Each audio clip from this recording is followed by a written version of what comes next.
안녕하세요. 바이오 인사이트입니다. 이번 영상에서는 이그라라고 하는 잠복 결핵 검사에 대해 다뤄보도록 하겠습니다.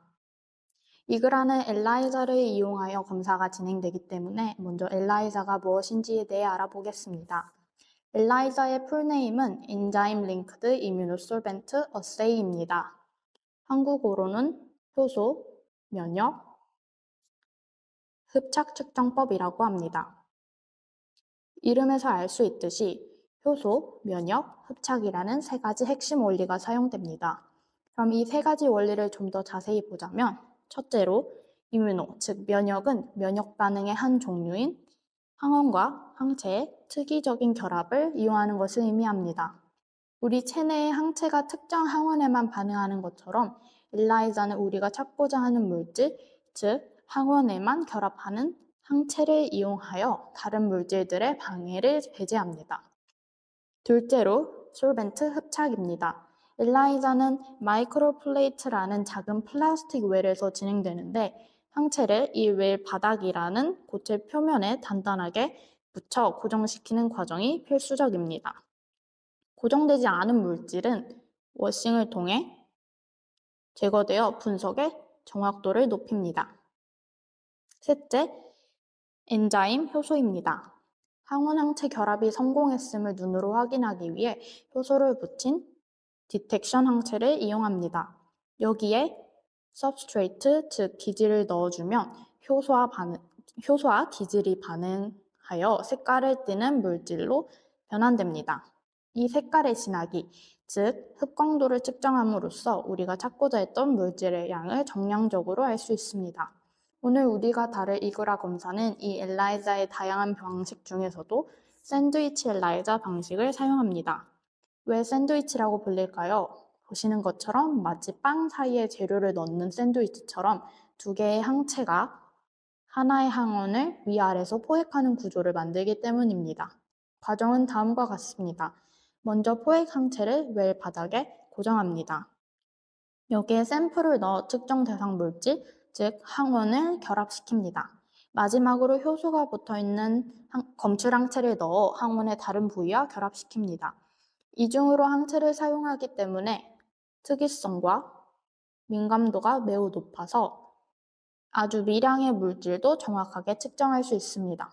최종적으로 기질 반응을 유도해 색깔을 내고 스탑 솔루션을 넣어 반응을 멈춘 뒤 흡광도를 측정하여 최종 결과를 얻게 됩니다. 다음 슬라이드에서는 이 원리가 이그라 검사에 어떻게 적용되는지를 알아보도록 하겠습니다. 잠복결핵 검사인 이그라에 대해서 설명해 드리겠습니다. 목차는 원리, 내부 정도 관리, 결과 해석 순으로 진행이 됩니다. 이그라는 인터페론 감마 릴리즈 어세이의 줄임말입니다. 이그라에 대해서 공부할 때에는 기본 용어인 프라임에 대해서 꼭 알아야 됩니다. 프라임은 생체 내에서 외인성 혹은 내인성 항원에 의하여 자극을 받은 사람입니다. 만약에 이미 결핵균 항원을 만난 사람이라면 그만큼 면역 반응이 잘 일어나게 되겠죠. 그러면 원리에 대해서 간단하게 설명을 드리겠습니다. 첫 번째, 프라임된 환자로부터 채취한 혈액에 결핵균 특이항원을 첨가하게 됩니다. 두 번째, 항원 특이적 기억세포가 빠르게 재자극되게 됩니다. 그러면 2차 면역 반응이 일어나게 되겠죠. 마지막으로 이 2차 면역 반응에 의해서 유도된 사이토카인인 인터페론 감마가 세포 면역 반응의 특이 마커로 이용되게 되는 것입니다. 이그라를 할 때에는 총 3가지의 튜브를 사용합니다. 일단 헤파린 튜브를 사용을 해서 환자의 혈액을 3ml 정도 체열을 하게 됩니다. 그리고 각각 1ml씩 닐 튜브, TB 안티젠 튜브, 마이토젠 튜브로 나눠 담게 됩니다. 닐 튜브의 역할은 다음과 같습니다. 닐 튜브는 음성 컨트롤, 미감작 상태의 기본 방출량, 마이토젠 튜브는 양성 컨트롤, T셀의 활성화, 인터페론 감마의 생성능을 확인하는 것입니다. 이거 말이 많이 어렵죠? 닐튜브 같은 경우에는 일단 음성 컨트롤이잖아요. 이 사람이 평소에 인터페론 감마를 얼마나 많이 가지고 있느냐를 확인하는 것입니다. 마이토젠 튜브 같은 경우에는 양성 컨트롤로서 일단 T셀을 활성화시켜서 인터페론 감마를 생성할 수 있느냐, 없느냐, 얼마나 생성할 수 있느냐를 확인하는 겁니다. 만약 이 환자가 인터페론 감마 자체의 생성능이 없다면 혹은 정상보다 많이 낮은 상태라면 그럼 이 검사를 할 때에는 결과치가 부정확하게 나올 수 있기 때문에 그것을 보게 되는 것입니다. 그렇다면 이 세 가지 튜브 중에서 가장 중요한 튜브는 무엇일까요? 바로 TB 안티젠 튜브입니다. TB 안티젠 튜브는 특정 TB 항원에 반응하는 인터페론 감마를 평가하는 데 이용됩니다. 아까 앞에서 말씀드렸다시피 이미 결핵균 항원을 만난 사람은 그만큼 면역 반응을 더 잘 일으킬 거 아니에요. 이제 그거를 보는 거라고 생각하시면 됩니다. 그리고 정확히 말씀드리자면 이 안에는 TB 유사 항원이 발라져 있게 되는데요. 이 TB 유사 항원이 환자의 혈액과 만나게 되면서 인터페론 감마를 형성하게 됩니다. 그리고 나중에 일정의 반응 시간이 지나고 나서 이 다른 플레이트에다 옮겨지게 되고 이 캡처 안티바디와 디텍션 안티바디 사이에서 앞에서 말씀드린 세포 면역 반응이 특이 마커로 이용되게 되는 것입니다. 그리고 환자의 혈액을 튜브에 넣는다고 해서 바로 반응이 일어나는 건 아니겠죠. 그렇기 때문에 37도씨에서 16에서 24시간 정도 배양을 거치고 그 다음에 원심 분리를 해서 플라즈마만 사용하게 됩니다. 이 플라즈마 안에 인터페론 감마가 들어있는 것이고요. 그리고 살아있는 림프구를 필요로 하는 검사를 하기 때문에 혼합할 때 정말 많은 주의를 기울여야 합니다. 세포가 깨질 수도 있거든요.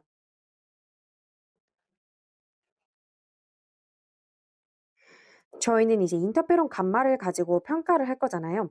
그러면 이 플라즈마를 다른 플레이트에다가 옮겨주게 되거든요. 그때 이 플레이트에는 이미 캡처 안티바디, 즉 1차 항체가 붙어 있습니다. 그리고 그 위에 인터페론 감마가 붙게 되겠죠. 그리고 순차적으로 디텍션 안티바디, 2차 항체를 넣어주게 됩니다. 그리고 엔자임과 서브스트레이트, 각각 효소와 기질을 넣어주게 되고요. 이 효소와 기질은 서로 합쳐지는 성질이 있잖아요. 그렇기 때문에 이 효소와 엔자임, 서브스트레이트 기질이 만나게 되면 이렇게 색 변화가 나타나게 되고요. 저희는 이거를 가지고 흡강도를 측정하게 됩니다. 이 흡강도를 측정하게 되면 환자가 이 TB 안티젠 튜브 속에서 인터페론 감마를 얼마나 많이 형성을 했는가, 즉 얼마나 반응을 많이 일으켰는가를 보게 되는 것입니다. 그렇다면 흡강도는 무엇일까요? 흡강도는 투과된 빛의 감소량을 수치화해서 분광 강도계로 측정을 합니다. 이와 비슷한 걸로는 비색 측정법이 있는데요. 이 비색 측정법은 색의 진하기로 물질의 농도를 확인하게 되고 눈 또는 장비로 비교를 하게 됩니다. 저희는 지금 이그라를 공부하고 있고 이그라에서는 흡강도의 원리를 사용하기 때문에 흡강도에만 집중하셔도 괜찮을 것 같습니다. 그렇다면 왜 투과도와 흡강도 중에서 왜 굳이 흡강도를 사용할까요? 투과도 같은 경우에는 비율값이기 때문에 농도 곡선이 지수적으로 변해요. 근데 이거는 직선 관계가 아니기 때문에 저희가 데이터를 해석하는데 어려움을 겪을 수 있습니다. 하지만 습강도 같은 경우에는 농도와 선형적 관계인 비어 램버트 법칙이 성립하기 때문에 계산과 정량에 상대적으로 유리합니다. 비어 램버트 법칙은 흡수된 빛을 직접 재는 게 아니라 투과된 빛으로 흡수를 계산하는 법칙입니다. 만약에 예를 들어서 파란색 용액의 농도를 알고 싶다면 그 용액이 가장 강하게 흡수하는 파장인 보색, 즉 노란빛 그철을 선택해서 측정하는 것입니다. 이 색소는 흡수하는 경우에는 보통 특정 파장의 빛인 보색을 흡수하게 되고 이제 나머지를 투과하게 되잖아요. 그럼 그 투과된 양을 통해서 흡강도를 유추하게 되는 거라고 생각하시면 될 것 같습니다. 다음은 내부 정도 관리입니다. 검사를 시행할 때에는 정도 관리는 필수적인 과정입니다. 그리고 정도 관리는 외부 정도 관리, 내부 정도 관리 이 두 가지로 나뉘지만 저는 여기서 내부 정도 관리에 좀 더 집중해서 설명해 드리겠습니다. 저희가 애초에 정도 관리를 하려는 목적 자체가 이 검사 자체가 지금 신뢰할 수 있는지를 테스트하는 거잖아요. 그래서 내부 정도 관리는 기기에 대한 테스트라고 생각을 하시면 됩니다. 이 기기가 이 시료를 가지고 정확하게 데이터를 도출해낼 수 있느냐 없느냐를 확인하는 과정이고요. 그렇기 때문에 이 기기 회사 자체에서 키트를 이렇게 제공을 해줍니다. 이거는 지금 튜브고요. 튜브 속에 동결 건조된 키트가 들어있게 됩니다. 그럼 여기에 DW를 넣게 되면 이렇게 액체로 풀어지게 되겠죠. 이거를 재구성했다라고 말을 하고요. 이 재구성된 거는 보통 안정된 시간이 2시간에서 3시간 정도밖에 유지가 되지 못해요. 그렇기 때문에 미리 만들어 놓는 게 아니라 이 내부 정도 관리를 할 때 그때그때마다 만들어서 사용을 하게 됩니다. 원리에 대해서 간단하게 설명을 드리자면 이렇게 각각의 웰이 있어요. 그러면 이 액체를 일정 부분 가져옵니다. 그리고 두 번째 웰에는 일정 부분 가져온 거에다가 희석액을 넣어줍니다. 이 희석액 또한 회사에서 제공하는 거고요. 그리고 세 번째에도 희석액을 넣고, 네 번째에도 희석액을 넣고, 여기에 이제 계속 희석액을 넣어요. 다만 달라지는 점은 이 희석액이 일정한 비율로 계속 늘어납니다.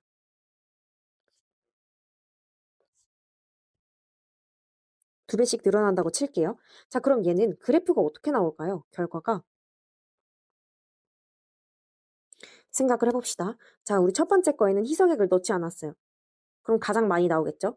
그럼 이 두 번째 거는 희석액을 첫 번째 거보다는 일정 비율로 넣었으니까 값이 적어지겠죠?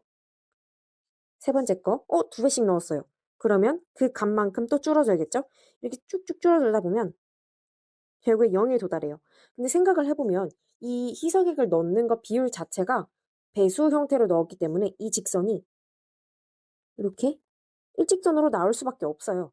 그럼 얘는 기울기가 어떻게 될까요? 당연히 1에 가까워지겠죠. 이거를 보는 겁니다. 이 R값을 간단하게 생각을 하면은 기울기라고 생각을 하시면 돼요. 그래서 0.99 이상일 때, 즉 1과 가까울 때 얘가 신뢰성이 있다라고 생각을 하게 됩니다.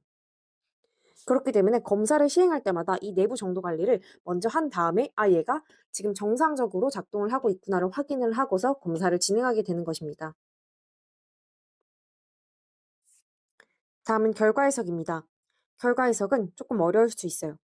좀 헷갈릴 수도 있고 이게 왜냐하면 이 닐 튜브랑 TB 안티젠 튜브랑 마이토젠 튜브 요 각각의 튜브가 어떤 의미를 가지고 있는지를 잘 생각을 해봐야 되거든요. 그래서 제가 일단 설명을 드릴 테니까 이해가 되지 않으신다면 조금 더 생각을 해보시고 손으로 한번 써보셨으면 좋겠어요. 이 닐 튜브가 값이 너무 많았을 때 어떤 의미고 적정했을 때 어떤 의미고 적었을 때 어떤 의미인지 이 각각의 튜브들이 수치화되었을 때 어떻게 해야 양성이고 음성이고 혹은 검사 자체가 불가능한 것인지 이거를 조금 생각을 해보셨으면 좋겠습니다. 그럼 저는 이 각각의 튜브부터 다시 복습을 해볼게요. 일단 처음에 우리 헤파린 튜브에다가 체어를 먼저 한다고 했잖아요.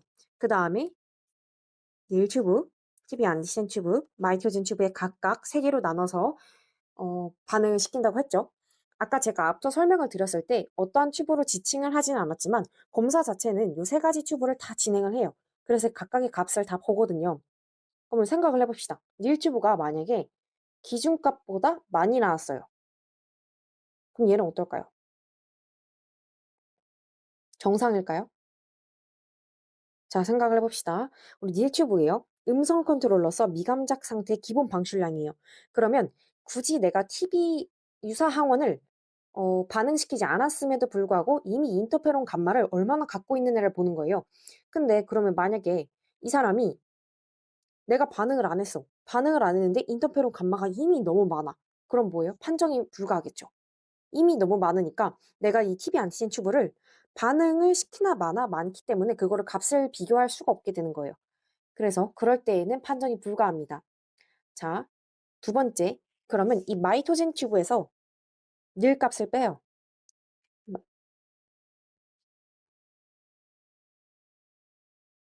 요거는 어떨까요? 마이토젠 빼기 닐 값. 이게 만약에 기준값보다 아래다. 라고 했을 때는 어떨까요?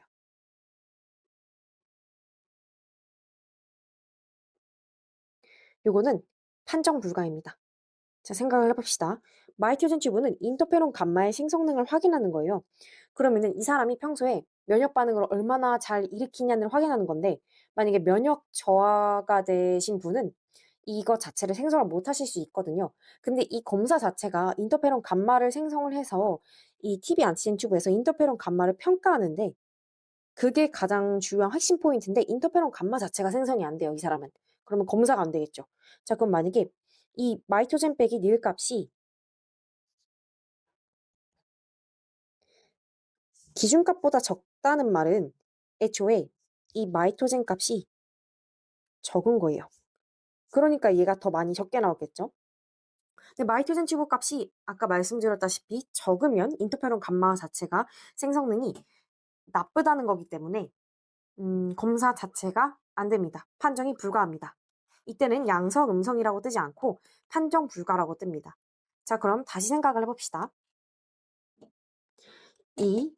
마지막으로 이 값들 중에서 가장 중요한 거는 요 TB 안티젠 빼기 닐 값이에요. 이거는 빨간색으로 표시하겠습니다. 이걸로 양성, 음성을 나누거든요. 그러면 요 값이 기준보다 많대요. 그리고 플러스로 전제 조건인데 나이트로젠이 정상이랍니다. 그러면 기준값보다 많대요. 이거는 양성일까요? 음성일까요? 3초간 생각해 봅시다.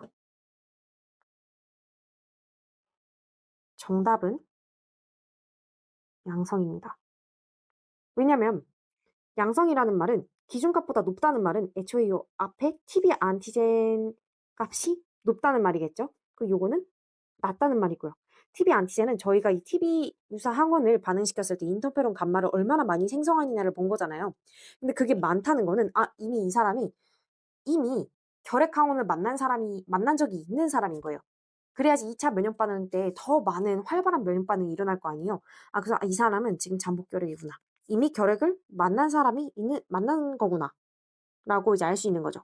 그리고 이제 뒤에서 닐 값이 적다는 말은 평소에 방출량이 이미 좀 적은 거죠. 요거는 평소에 적다라기보다는 요 앞에 것만 좀 보셔도 될 것 같아요. 평소에 적다보다는 요 앞에 거가 중요한 거기 때문에 요게 이제 기준값보다 많은 겁니다. 자, 그럼 이제 두 번째.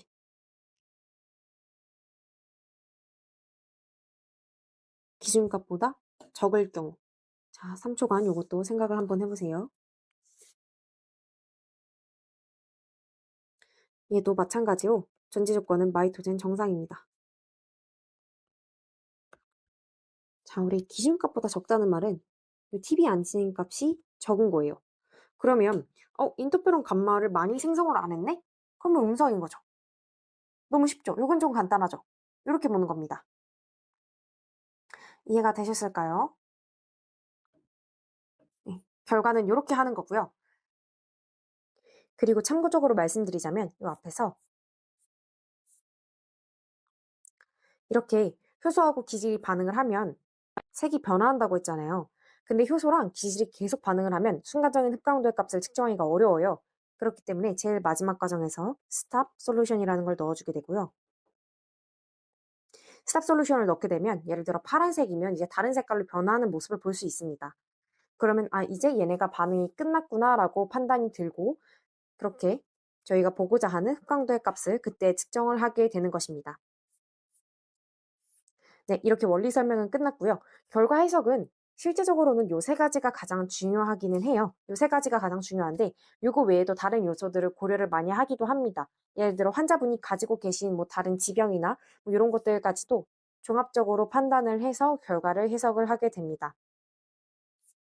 네, 이상으로 이그라에 대한 설명을 마치겠습니다. 감사합니다.